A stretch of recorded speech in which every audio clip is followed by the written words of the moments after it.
Merci, Madame Vonner. Merci Madame la Présidente. Je remercie les collègues d'avoir rappelé ce contexte juridique qui nous semble en effet totalement non transparent.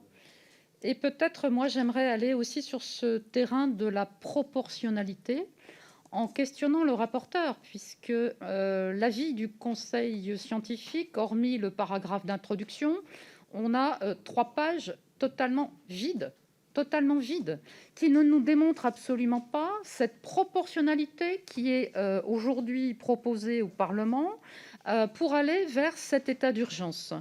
En effet, j'ai envie de vous demander quelle est la charge de la preuve. Quand on regarde sur le plan sanitaire depuis 6, 7, 8 années, on sait très bien que chaque hiver, les services médicaux et les services de réanimation sont saturés. On sait très bien que nous sommes obligés, les services en question, de faire des transferts de patients vers d'autres hôpitaux.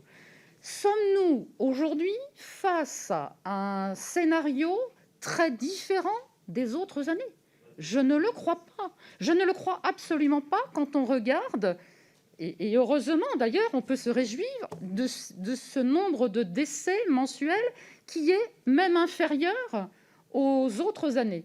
Donc, quelle est, encore une fois, cette proportionnalité d'imposer un état d'urgence d'une certaine façon sécuritaire, parce que là aussi, des incohérences par rapport aux heures, etc., privative de tout ce qui pourrait apporter un tout petit peu de bien-être aux individus, et je crains absolument et très fortement, devant vous, je le répète, les répercussions économiques et sociales qui, en termes même de survie des personnes, seront absolument dramatiques en 2021. Non, simplement, je répète, nous sommes dans un état d'urgence médicale vis-à-vis de ce virus.